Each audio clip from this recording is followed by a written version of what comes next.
Preface. Babasaheb Dr. B.R. Ambedkar was an erudite personality, a symbol of knowledge, and a great son of India. He was a public intellectual, social revolutionary, and a prolific communicator. He has left behind thought-provoking writings and speeches bearing interdisciplinary perspectives, with insightful analysis of socio-political situations which evoke intellectual reasons and emotions. His writings are having profound sense of justice manifested in emancipation of marginalized masses.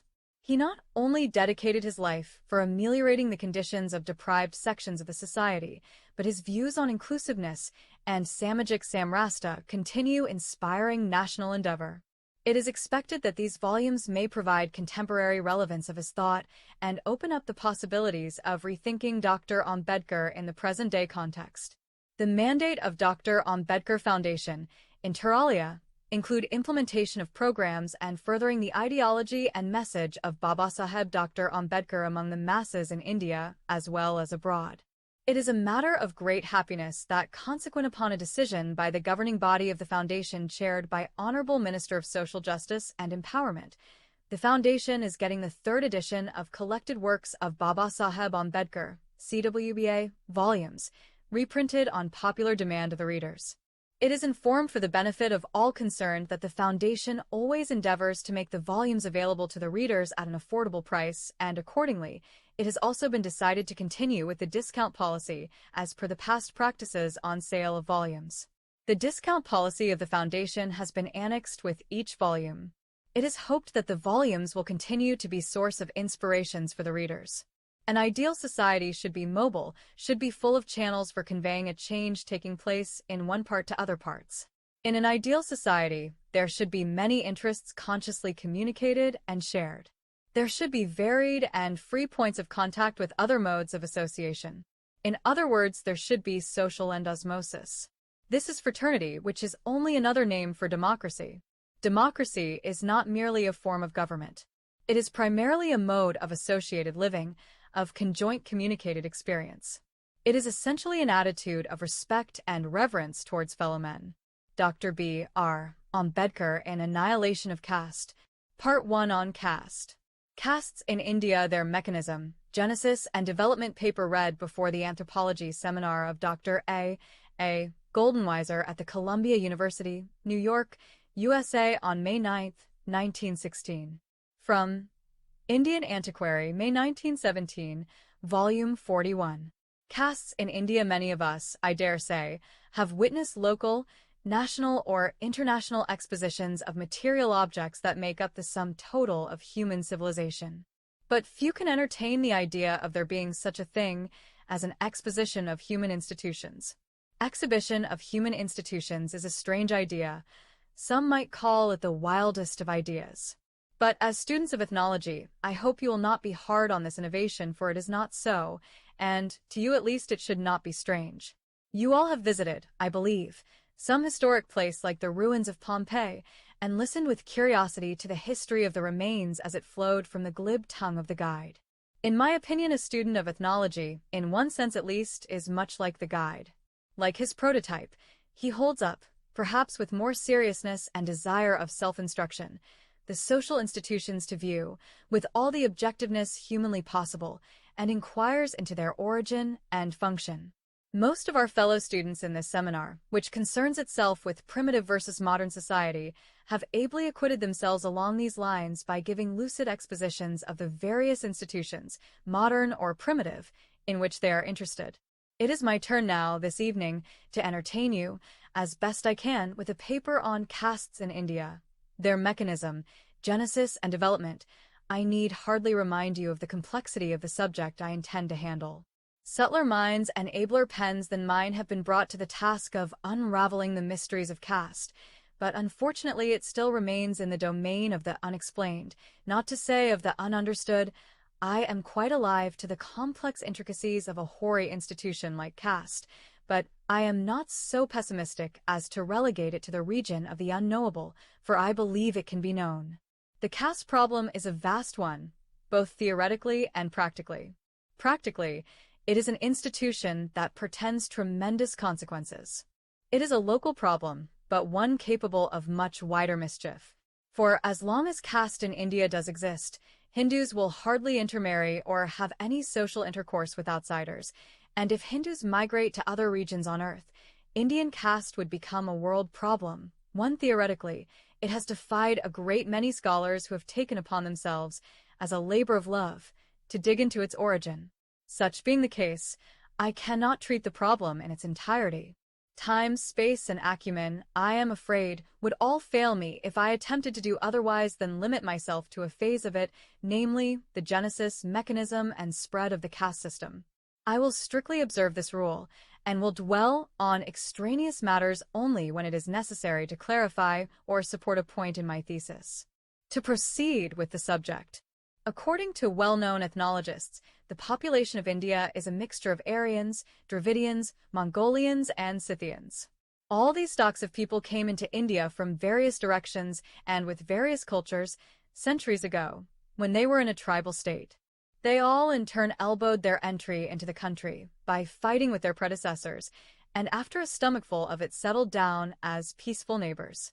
Through constant contact and mutual intercourse, they evolved a common culture that superseded their distinctive cultures. It may be granted that there has not been a thorough amalgamation of the various stocks that make up the peoples of India, and to a traveler from within the boundaries of India, the East presents a marked contrast in physique and even in color to the West, as does the South to the North. But amalgamation can never be the sole criterion of homogeneity as predicated of any people. Ethnically, all people are heterogeneous. It is the unity of culture that is the basis of homogeneity. Taking this for granted, I venture to say that there is no country that can rival the Indian peninsula with respect to the unity of its culture. It has not only a geographic unity, but it has over and above all a deeper and a much more fundamental unity, the indubitable cultural unity that covers the land from end to end. But it is because of this homogeneity that caste becomes a problem so difficult to be explained.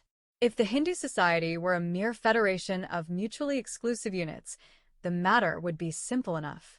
But caste is a parcelling of an already homogeneous unit, and the explanation of the genesis of caste is the explanation of this process of parcelling. Before launching into our field of inquiry, it is better to advise ourselves regarding the nature of a caste. I will therefore draw upon a few of the best students of caste for their definitions of it. 1. Mr. Senart, a French authority, defines a caste as a close corporation, in theory at any rate rigorously hereditary, equipped with a certain traditional and independent organization, including a chief and a council, meeting on occasion in assemblies of more or less plenary authority and joining together at certain festivals, bound together by common occupations, which relate more particularly to marriage and to food and to questions of ceremonial pollution, and ruling its members by the exercise of jurisdiction, the extent of which varies, but which succeeds in making the authority of the community more felt by the sanction of certain penalties and, above all, by final irrevocable exclusion from the group. 2. Mr. Nesfield defines a caste as a class of the community which disowns any connection with any other class and can neither intermarry nor eat nor drink with any but persons of their own community. 3. According to Sir H. Risley, a caste may be defined as a collection of families or groups of families bearing a common name which usually denotes or is associated with specific occupation, claiming common descent from a mythical ancestor, human or divine, professing to follow the same professional callings and are regarded by those who are competent to give an opinion as forming a single homogeneous community. 4. Dr. Kecker defines caste as a social group having two characteristics. 1. Membership is confined to those who are born of members and includes all persons so born. 2. The members are forbidden by an inexorable social law to marry outside the group. To review these definitions is of great importance for our purpose. It will be noticed that taken individually, the definitions of 3 of the writers include too much or too little. None is complete or correct by itself, and all have missed the central point in the mechanism of the caste system. Their mistake lies in trying to define caste as an isolated unit by itself, and not as a group within, and with definite relations to, the system of caste as a whole. Yet collectively all of them are complementary to one another, each one emphasizing what has been obscured in the other. By way of criticism, Therefore, I will take only those points common to all castes in each of the above definitions which are regarded as peculiarities of caste and evaluate them as such. To start with Mr. Senart. He draws attention to the idea of pollution as a characteristic of caste. With regard to this point, it may be safely said that it is by no means a peculiarity of caste as such. It usually originates in priestly ceremonialism and is a particular case of the general belief in purity. Consequently, its necessary connection with caste may be completely denied without damaging the working of caste.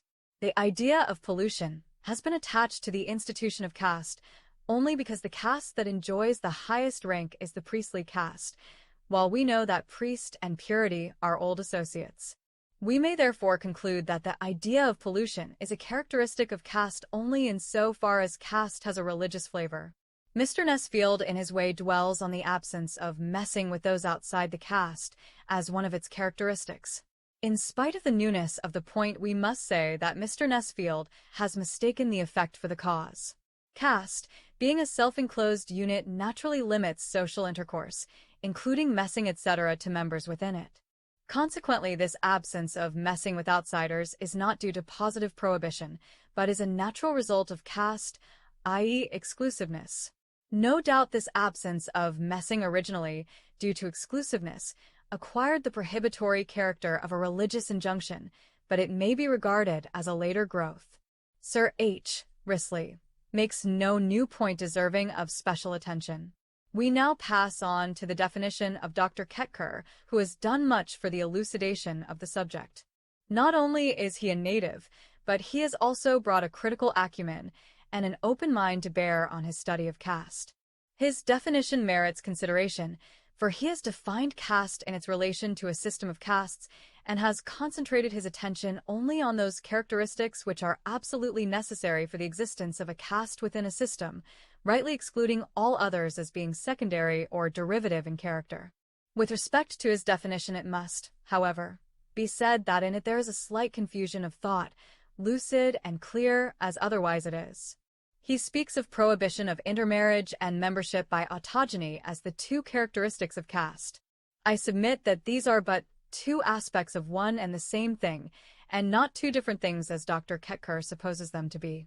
If you prohibit intermarriage, the result is that you limit membership to those born within the group. Thus the two are the obverse and the reverse sides of the same medal. This critical evaluation of the various characteristics of caste leave no doubt that prohibition, or rather the absence of intermarriage, endogamy, to be concise, is the only one that can be called the essence of caste when rightly understood. But some may deny this on abstract anthropological grounds, for there exist endogamous groups without giving rise to the problem of caste. In a general way this may be true, as endogamous societies, culturally different, making their abode in localities more or less removed, and having little to do with each other, are a physical reality. The Negroes and the whites, and the various tribal groups that go by name of American Indians in the United States may be cited as more or less appropriate illustrations in support of this view. But we must not confuse matters, for in India the situation is different. As pointed out before, the peoples of India form a homogeneous whole. The various races of India occupying definite territories have more or less fused into one another and do possess cultural unity, which is the only criterion of a homogeneous population. Given this homogeneity as a basis, caste becomes a problem altogether new in character and wholly absent in the situation constituted by the mere propinquity of endogamous social or tribal groups. Caste in India means an artificial chopping off of the population into fixed and definite units, each one prevented from fusing into another through the custom of endogamy. Thus the conclusion is inevitable that endogamy is the only characteristic that is peculiar to caste, and if we succeed in showing how endogamy is maintained, we shall practically have proved the genesis and also the mechanism of caste. It may not be quite easy for you to anticipate why I regard endogamy as a key to the mystery of the caste system. Not to strain your imagination too much, I will proceed to give you my reasons for it. It may not also be out of place to emphasize at this moment that no civilized society of today presents more survivals of primitive times than does the Indian society. Its religion is essentially primitive and its tribal code, in spite of the advance of time and civilization, operates in all its pristine vigor even today. One of these primitive survivals, to which I wish particularly to draw your attention, is the custom of exogamy. The prevalence of exogamy in the primitive worlds is a fact too well known to need any explanation. With the growth of history, however, exogamy has lost its efficacy, and excepting the nearest bloodkins, there is usually no social bar restricting the field of marriage. But regarding the peoples of India, the law of exogamy is a positive injunction even today. Indian society still savors of the clan system, even though there are no clans, and this can be easily seen from the law of matrimony, which centers round the principle of exogamy, for it is not that Sapindas, bloodkins, cannot marry, but a marriage even between Sagatras of the same class is regarded as a sacrilege. Nothing is therefore more important for you to remember than the fact that endogamy is foreign to the people of India. The various Gotras of India are and have been exogamous, so are the other groups with totemic organization. It is no exaggeration to say that with the people of India, exogamy is a creed and none dare infringe it, so much so that, in spite of the endogamy of the castes within them, exogamy is strictly observed, and that there are more rigorous penalties for violating exogamy than there are for violating endogamy. You will, therefore, readily see that with exogamy as the rule there could be no caste, for exogamy means fusion. But we have castes, consequently in the final analysis creation of castes, so far as India is concerned, means the superposition of endogamy on exogamy. However, in an originally exogamous population, an easy working out of endogamy, which is equivalent to the creation of caste, is a grave problem, and it is in the consideration of the means utilized for the preservation of endogamy against exogamy that we may hope to find the solution of our problem. Thus, the superposition of endogamy on exogamy means the creation of caste. But this is not an easy affair. Let us take an imaginary group that desires to make itself into a caste and analyze what means it will have to adopt to make itself endogamous. If a group desires to make itself endogamous, a formal injunction against intermarriage with outside groups will be of no avail, especially if prior to the introduction of endogamy, exogamy had been the rule in all matrimonial relations. Again, there is a tendency in all groups lying in close contact with one another to assimilate and amalgamate, and thus consolidate into a homogeneous society. If this tendency is to be strongly counteracted in the interest of caste formation, it is absolutely necessary to circumscribe a circle outside which people should not contract marriages. Nevertheless, this encircling to prevent marriages from without creates problems from within which are not very easy of solution. Roughly speaking, in a normal group the two sexes are more or less evenly distributed, and generally speaking there is an equality between those of the same age.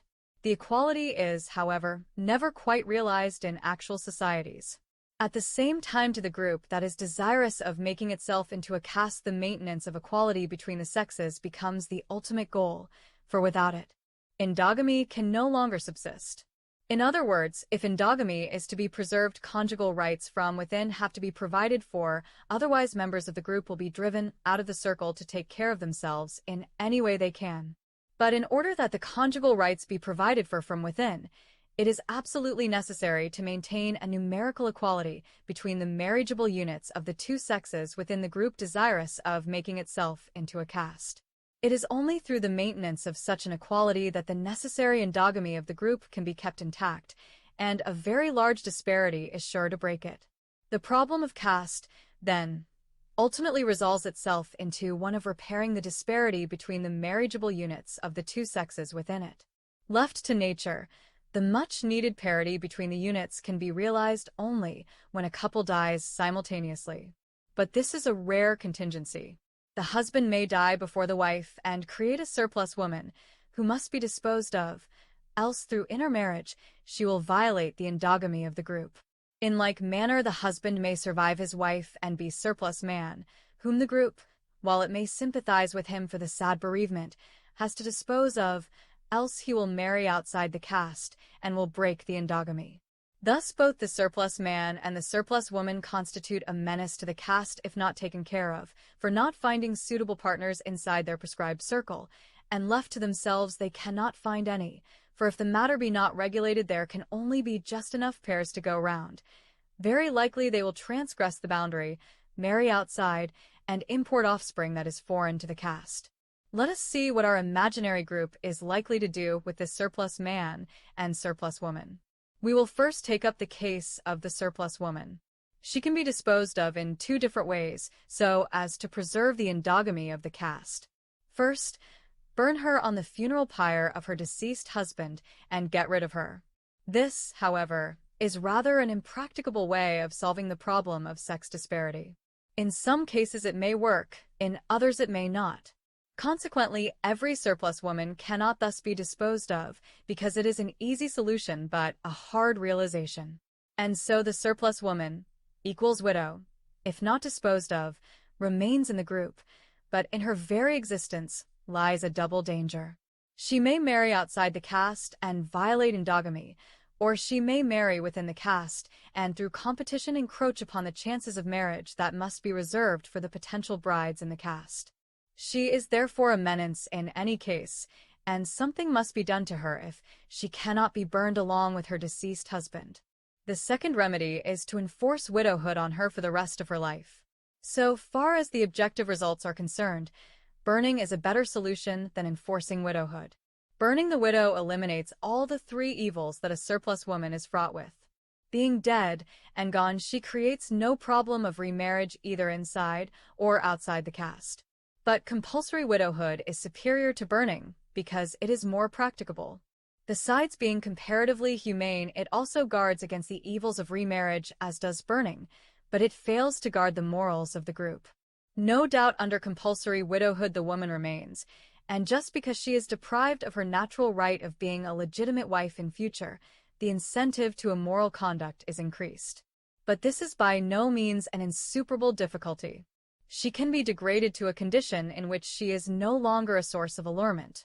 The problem of surplus man equals widower is much more important and much more difficult than that of the surplus woman in a group that desires to make itself into a caste. From time immemorial, man, as compared with woman, has had the upper hand. He is a dominant figure in every group and of the two sexes has greater prestige. With this traditional superiority of man over woman, his wishes have always been consulted. Woman, on the other hand, has been an easy prey to all kinds of iniquitous injunctions, religious, social, or economic. But man, as a maker of injunctions, is most often above them all. Such being the case, you cannot accord the same kind of treatment to a surplus man as you can to a surplus woman in a caste. The project of burning him with his deceased wife is hazardous in two ways. First of all, it cannot be done, simply because he is a man. Secondly, if done, a sturdy soul is lost to the caste. There remain then only two solutions which can conveniently dispose of him. I say conveniently because he is an asset to the group. Important as he is to the group, endogamy is still more important, and the solution must assure both these ends. Under these circumstances, he may be forced, or I should say induced, after the manner of the widow, to remain a widower for the rest of his life.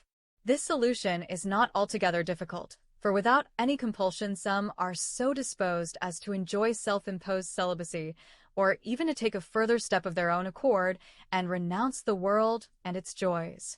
But given human nature as it is, this solution can hardly be expected to be realized.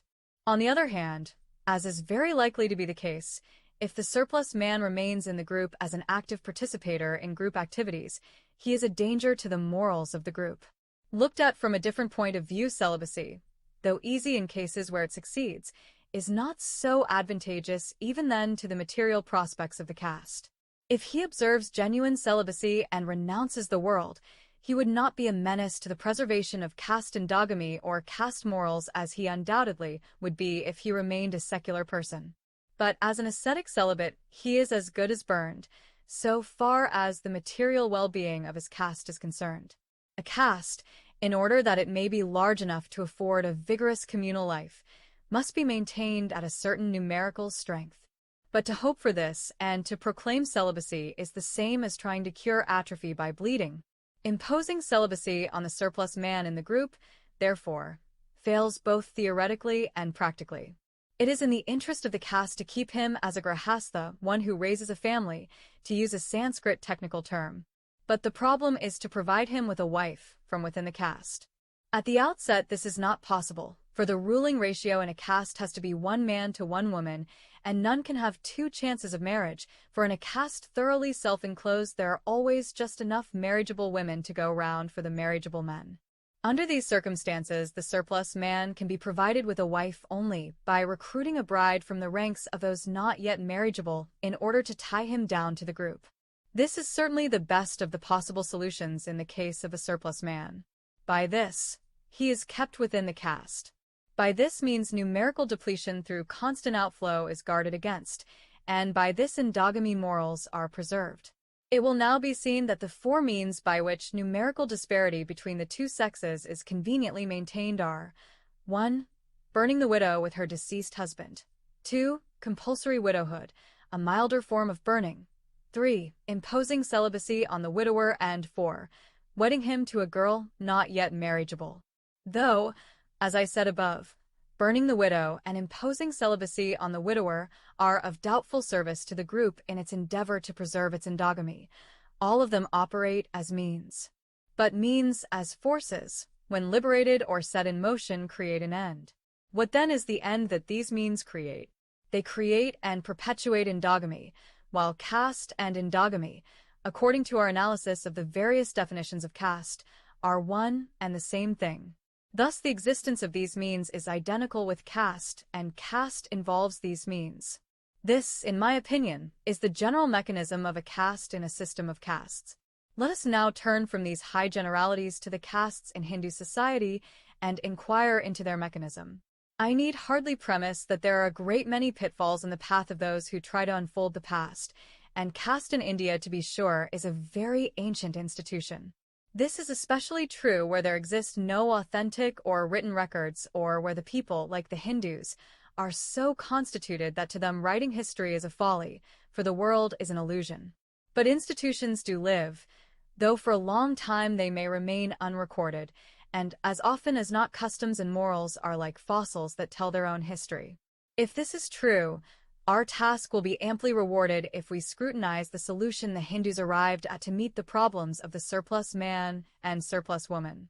Complex though it be in its general working, the Hindu society, even to a superficial observer, presents 3 singular uxorial customs, namely, 1. Sati, or the burning of the widow on the funeral pyre of her deceased husband. 2. Enforced widowhood, by which a widow is not allowed to remarry. 3. Girl marriage. In addition, one also notes a great hankering after sannyasa, renunciation, on the part of the widower, but this may in some cases be due purely to psychic disposition. So far as I know, no scientific explanation of the origin of these customs is forthcoming even today. We have plenty of philosophy to tell us why these customs were honored, but nothing to tell us the causes of their origin and existence. Sati has been honored, cf. Kumaraswamy, Sati, A Defense of the Eastern Woman in the British Sociological Review, Volume 6, 1913, because it is a proof of the perfect unity of body and soul between husband and wife and of devotion beyond the grave, because it embodied the ideal of wifehood, which is well expressed by Uma when she said, "Devotion to her Lord is woman's honor. It is her eternal heaven." And O Maheshvara, she adds with a most touching human cry, "I desire not paradise itself if thou art not satisfied with me." Why compulsory widowhood is honored I know not, nor have I yet met with any one who sang in praise of it, though there are a great many who adhere to it. The eulogy in honor of girl marriage is reported by Dr. Ketkar to be as follows. A really faithful man or woman ought not to feel affection for a woman or a man other than the one with whom he or she is united. Such purity is compulsory not only after marriage, but even before marriage, for that is the only correct ideal of chastity. No maiden could be considered pure if she feels love for a man other than the one to whom she might be married. As she does not know to whom she is going to be married, she must not feel affection for any man at all before marriage. If she does so, it is a sin. So it is better for a girl to know whom she is to love before any sexual consciousness has been awakened in her. 2. Hence girl marriage. This high-flown and ingenious sophistry indicates why these institutions were honored, but does not tell us why they were practiced. My own interpretation is that they were honored because they were practiced. Anyone slightly acquainted with rise of individualism in the 18th century will appreciate my remark. At all times, it is the movement that is most important, and the philosophies grow around it long afterwards to justify it and give it a moral support. In like manner, I urge that the very fact that these customs were so highly eulogized proves that they needed eulogy for their prevalence. Regarding the question as to why they arose, I submit that they were needed to create the structure of caste, and the philosophies in honor of them were intended to popularize them, or to gild the pill, as we might say, for they must have been so abominable and shocking to the moral sense of the unsophisticated that they needed a great deal of sweetening. These customs are essentially of the nature of means, though they are represented as ideals. But this should not blind us from understanding the results that flow from them. One might safely say that idealization of means is necessary, and in this particular case, was perhaps motivated to endow them with greater efficacy. Calling a means an end does no harm, except that it disguises its real character, but it does not deprive it of its real nature, that of a means. You may pass a law that all cats are dogs, just as you can call a means an end. But you can no more change the nature of means thereby than you can turn cats into dogs. Consequently, I am justified in holding that, whether regarded as ends or as means, suttee, enforced widowhood and girl marriage are customs that were primarily intended to solve the problem of the surplus man and surplus woman in a caste, and to maintain its endogamy. Strict endogamy could not be preserved without these customs, while caste without endogamy is a fake. Having explained the mechanism of the creation and preservation of caste in India, the further question as to its genesis naturally arises. The question or origin is always an annoying question, and in the study of caste it is sadly neglected. Some have connived at it, while others have dodged it. Some are puzzled as to whether there could be such a thing as the origin of caste, and suggest that if we cannot control our fondness for the word origin, we should better use the plural form, viz. Origins of caste. As for myself, I do not feel puzzled by the origin of caste in India, for, as I have established before, endogamy is the only characteristic of caste, and when I say origin of caste, I mean the origin of the mechanism for endogamy. The atomistic conception of individuals in a society so greatly popularized, I was about to say vulgarized, in political orations is the greatest humbug. To say that individuals make up society is trivial. Society is always composed of classes. It may be an exaggeration to assert the theory of class conflict, but the existence of definite classes in a society is a fact. Their basis may differ.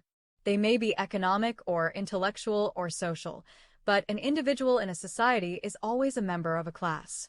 This is a universal fact, and early Hindu society could not have been an exception to this rule, and as a matter of fact, we know it was not. If we bear this generalization in mind, our study of the genesis of caste would be very much facilitated, for we have only to determine what was the class that first made itself into a caste, for class and caste, so to say, are next-door neighbors, and it is only a span that separates the two. A caste is an enclosed class. The study of the origin of caste must furnish us with an answer to the question, what is the class that raised this enclosure around itself? The question may seem too inquisitorial, but it is pertinent, and an answer to this will serve us to elucidate the mystery of the growth and development of castes all over India. Unfortunately, a direct answer to this question is not within my power. I can answer it only indirectly. I said just above that the customs in question were current in the Hindu society. To be true to facts, it is necessary to qualify the statement, as it connotes universality of their prevalence. These customs in all their strictness are obtainable only in one caste, namely the Brahmins, who occupy the highest place in the social hierarchy of the Hindu society, and as their prevalence in non-Brahmin castes is derivative of their observance, is neither strict nor complete. This important fact can serve as a basis of an important observation. If the prevalence of these customs in the non-Brahmin castes is derivative, as can be shown very easily, then it needs no argument to prove what class is the father of the institution of caste. Why the Brahmin class should have enclosed itself into a caste is a different question, which may be left as an employment for another occasion. But the strict observance of these customs and the social superiority arrogated by the priestly class in all ancient civilizations are sufficient to prove that they were the originators of this unnatural institution, founded and maintained through these unnatural means. I now come to the third part of my paper regarding the question of the growth and spread of the caste system all over India. The question I have to answer is, how did the institution of caste spread among the rest of the non-Brahmin population of the country? The question of the spread of the castes all over India has suffered a worse fate than the question of Genesis. And the main cause, as it seems to me, is that the two questions of spread and of origin are not separated. This is because of the common belief among scholars that the caste system has either been imposed upon the docile population of India by a lawgiver as a divine dispensation, or that it has grown according to some law of social growth peculiar to the Indian people. I first propose to handle the lawgiver of India. Every country has its lawgiver, who arises as an incarnation, avatar, in times of emergency to set right a sinning humanity and give it the laws of justice and morality. Manu, the lawgiver of India, if he did exist, was certainly an audacious person. If the story that he gave the law of caste be credited, then Manu must have been a daredevil fellow, and the humanity that accepted his dispensation must be a humanity quite different from the one we are acquainted with. It is unimaginable that the law of caste was given. It is hardly an exaggeration to say that Manu could not have outlived his law, for what is that class that can submit to be degraded to the status of brutes by the pen of a man, and suffer him to raise another class to the pinnacle? Unless he was a tyrant who held all the population in subjection, it cannot be imagined that he could have been allowed to dispense his patronage in this grossly unjust manner, as may be easily seen by a mere glance at his institutes. I may seem hard on Manu, but I am sure my force is not strong enough to kill his ghost. He lives, like a disembodied spirit, and is appealed to, and I am afraid will yet live long. One thing I want to impress upon you is that Manu did not give the law of caste, and that he could not do so. Caste existed long before Manu. He was an upholder of it, and therefore philosophized about it, but certainly he did not, and could not ordain the present order of Hindu society. His work ended with the codification of existing caste rules and the preaching of caste dharma. The spread and growth of the caste system is too gigantic a task to be achieved by the power or cunning of an individual or of a class. Similar in argument is the theory that the Brahmins created the caste.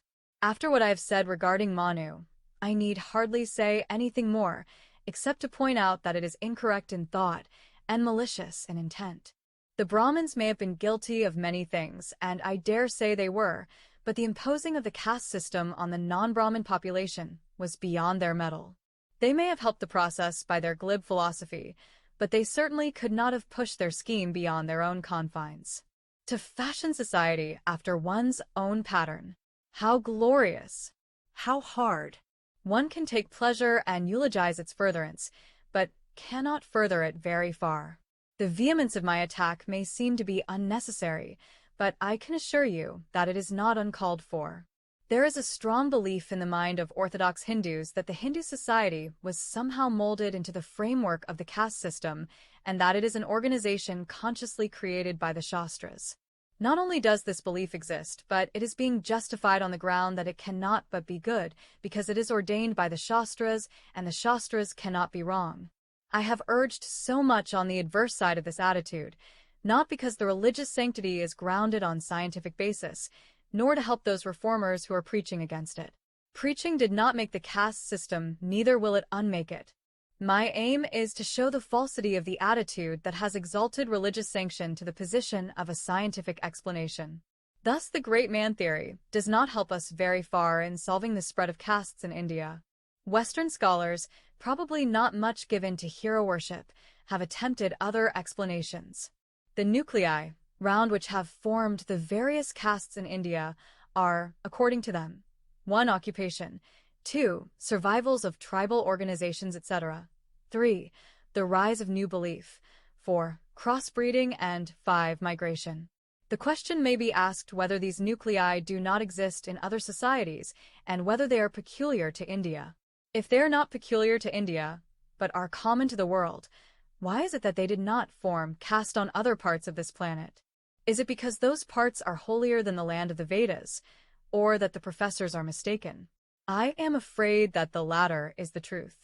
In spite of the high theoretic value claimed by the several authors for their respective theories based on one or other of the above nuclei, One regrets to say that on close examination they are nothing more than filling illustrations, what Matthew Arnold means by the grand name without the grand thing in it. Such are the various theories of caste advanced by Sir Denzil Ibbetson, Mr. Nesfield, Mr. Sinnart, and Sir H. Risley. To criticize them in a lump would be to say that they are a disguised form of the petitio principii of formal logic. To illustrate, Mr. Nesfield says that function and function only was the foundation upon which the whole system of castes in India was built up. But he may rightly be reminded that he does not very much advance our thought by making the above statement, which practically amounts to saying that castes in India are functional or occupational, which is a very poor discovery. We have yet to know from Mr. Nesfield why is it that an occupational group turned into an occupational caste? I would very cheerfully have undertaken the task of dwelling on the theories of other ethnologists had it not been for the fact that Mr. Nesfield's is a typical one.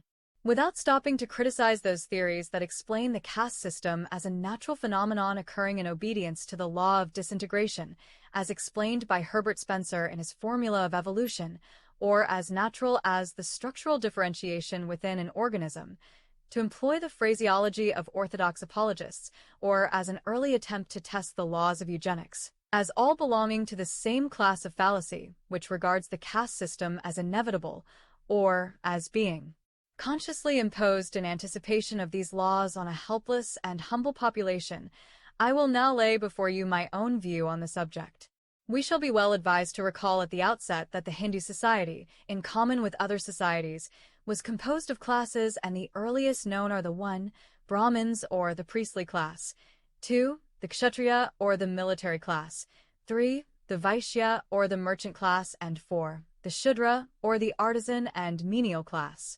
Particular attention has to be paid to the fact that this was essentially a class system, in which individuals, when qualified, could change their class, and therefore classes did change their personnel. At some time in the history of the Hindus, the priestly class socially detached itself from the rest of the body of people and, through a closed-door policy, became a caste by itself. The other classes, being subject to the law of social division of labor, underwent differentiation, some into large, others into very minute groups. The Vaishya and Shudra classes were the original inchoate plasm, which formed the sources of the numerous castes of today. As the military occupation does not very easily lend itself to very minute subdivision, the Kshatriya class could have differentiated into soldiers and administrators. This subdivision of a society is quite natural.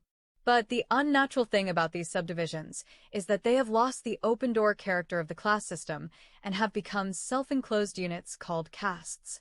The question is, were they compelled to close their doors and become endogamous, or did they close them of their own accord? I submit that there is a double line of answer. Some closed the door, others found it closed against them. The one is a psychological interpretation and the other is mechanistic, but they are complementary and both are necessary to explain the phenomena of caste formation in its entirety. I will first take up the psychological interpretation. The question we have to answer in this connection is, why did these subdivisions or classes, if you please, industrial, religious, or otherwise, become self-enclosed or endogamous? My answer is because the Brahmins were so. Endogamy, or the closed-door system, was a fashion in the Hindu society, and as it had originated from the Brahmin caste, it was wholeheartedly imitated by all the non-Brahmin subdivisions or classes, who, in their turn, became endogamous castes.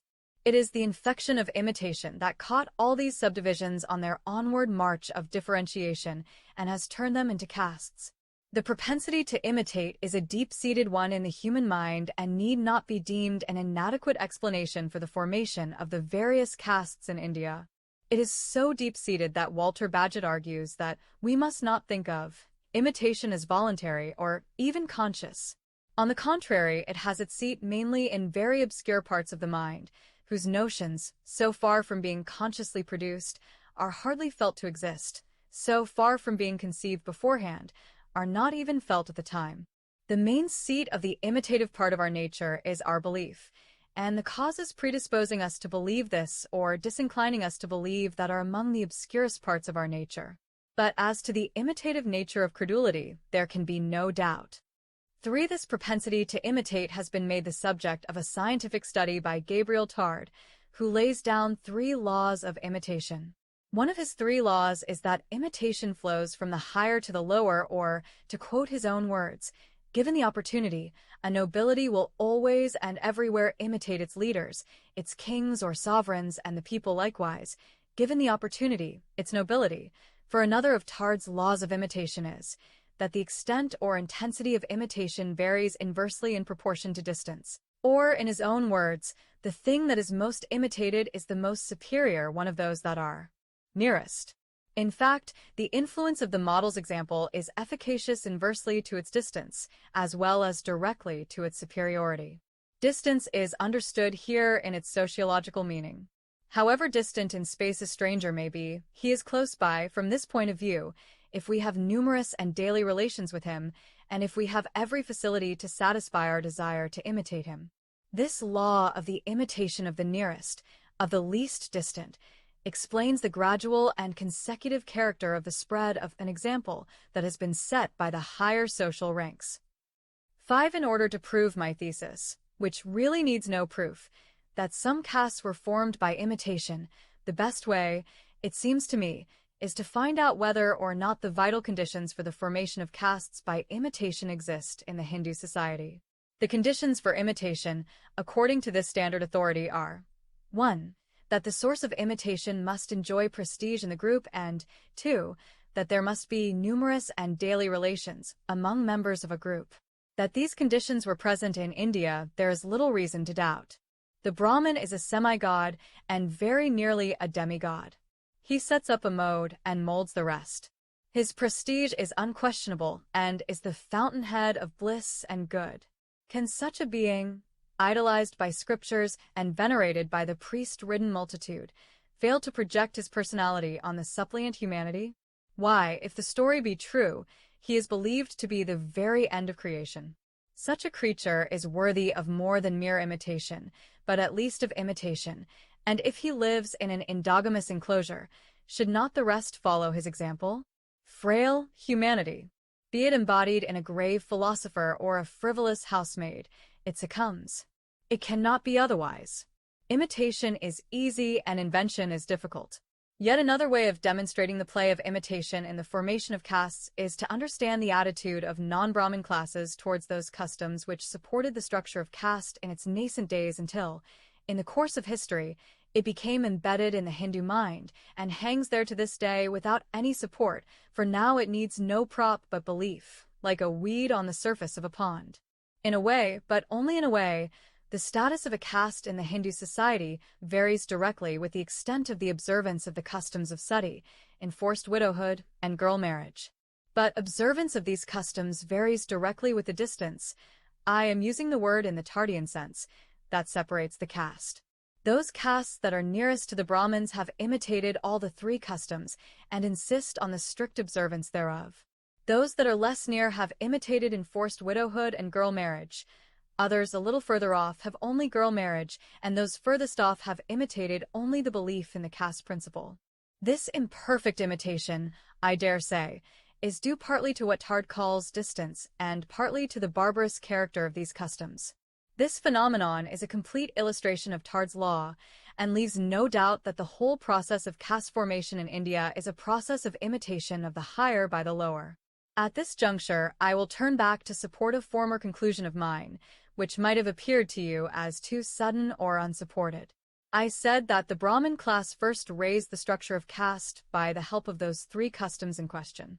My reason for that conclusion was that their existence in other classes was derivative. After what I have said regarding the role of imitation in the spread of these customs among the non-Brahmin castes as means or as ideals, though the imitators have not been aware of it, they exist among them as derivatives, and if they are derived, there must have been prevalent one original caste that was high enough to have served as a pattern for the rest. But in a theocratic society, who could be the pattern but the servant of God? This completes the story of those that were weak enough to close their doors. Let us now see how others were closed in as a result of being closed out. This I call the mechanistic process of the formation of caste. It is mechanistic because it is inevitable that this line of approach, as well as the psychological one, to the explanation of the subject has escaped my predecessors is entirely due to the fact that they have conceived caste as a unit by itself and not as one within a system of caste. The result of this oversight or lack of sight has been very detrimental to the proper understanding of the subject matter and therefore its correct explanation. I will proceed to offer my own explanation by making one remark which I will urge you to bear constantly in mind. It is this, that caste in the singular number is an unreality. Castes exist only in the plural number. There is no such thing as a caste, there are always castes. To illustrate my meaning, while making themselves into a caste, the Brahmins, by virtue of this, created non-Brahmin caste, or, to express it in my own way, while closing themselves and they closed others out. I will clear my point by taking another illustration. Take India as a whole with its various communities designated by the various creeds to which they owe allegiance, to wit, the Hindus, Mohammedans, Jews, Christians, and Parsis. Now, barring the Hindus, the rest within themselves are non-caste communities. But with respect to each other they are castes.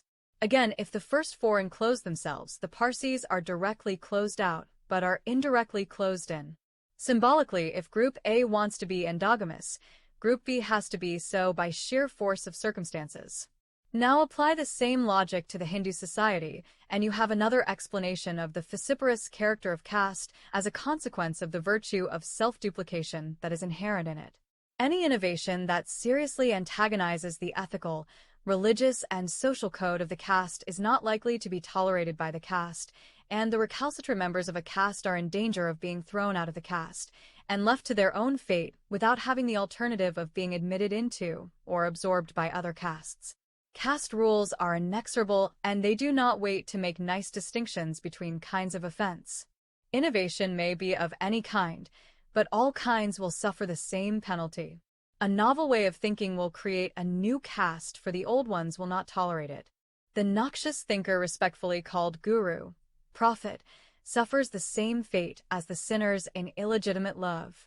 The former creates a caste of the nature of a religious sect, and the latter, a type of mixed caste. Castes have no mercy for a sinner who has the courage to violate the code. The penalty is excommunication, and the result is a new caste. It is not peculiar Hindu psychology that induces the excommunicated to form themselves into a caste. Far from it. On the contrary, very often they've been quite willing to be humble members of some caste, higher by preference, if they could be admitted within its fold. But castes are enclosed units, and it is their conspiracy with clear conscience that compels the excommunicated to make themselves into a caste. The logic of this obdurate circumstance is merciless, and it is in obedience to its force that some unfortunate groups find themselves enclosed, because others in enclosing themselves have closed them out, with the result that new groups, formed on any basis obnoxious to the caste rules, by mechanical law are constantly being converted into castes to a bewildering multiplicity. Thus is told the second tale in the process of caste formation in India. Now to summarize the main points of my thesis. In my opinion, there have been several mistakes committed by the students of caste, which have misled them in their investigations. European students of caste have unduly emphasized the role of color in the caste system.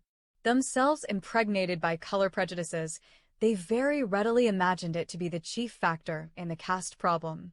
But nothing can be farther from the truth, and Dr. Ketkar is correct when he insists that all the princes, whether they belong to the so-called Aryan race or the so-called Dravidian race, were Aryas. Whether a tribe or a family was racially Aryan or Dravidian was a question which never troubled the people of India until foreign scholars came in and began to draw the line. The color of the skin had long ceased to be a matter of importance. 6. Again, they have mistaken mere descriptions for explanation and fought over them as though they were theories of origin. There are occupational, religious, etc. castes, it is true, but it is by no means an explanation of the origin of caste. We have yet to find out why occupational groups are castes, but this question has never even been raised. Lastly, they have taken caste very lightly, as though a breath had made it. On the contrary, caste, as I have explained it, is almost impossible to be sustained, for the difficulties that it involves are tremendous.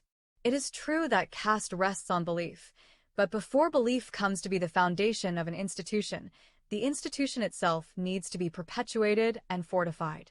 My study of the caste problem involves four main points. One, that in spite of the composite makeup of the Hindu population, there is a deep cultural unity. Two, that caste is a parcelling into bits of a larger cultural unit. Three, that there was one caste to start with. And four, that classes have become castes through imitation and excommunication. Peculiar interest attaches to the problem of caste in India today, as persistent attempts are being made to do away with this unnatural institution. Such attempts at reform, however, have aroused a great deal of controversy regarding its origin, as to whether it is due to the conscious command of a supreme authority, or is an unconscious growth in the life of a human society under peculiar circumstances. Those who hold the latter view will, I hope, find some food for thought in the standpoint adopted in this paper. Apart from its practical importance, the subject of caste is an all-absorbing problem, and the interest aroused in me regarding its theoretic foundations has moved me to put before you some of the conclusions, which seem to me well-founded, and the grounds upon which they may be supported. I am not, however, so presumptuous as to think them in any way final, or anything more than a contribution to a discussion of the subject. It seems to me that the car has been shunted on wrong lines, and the primary object of the paper is to indicate what I regard to be the right path of investigation, with a view to arrive at a serviceable truth. We must, however, guard against approaching the subject with a bias. Sentiment must be outlawed from the domain of science, and things should be judged from an objective standpoint. For myself, I shall find as much pleasure in a positive destruction of my own ideology as in a rational disagreement on a topic which, notwithstanding many learned disquisitions, is likely to remain controversial forever. To conclude, while I am ambitious to advance a theory of caste, if it can be shown to be untenable, I shall be equally willing to give it up.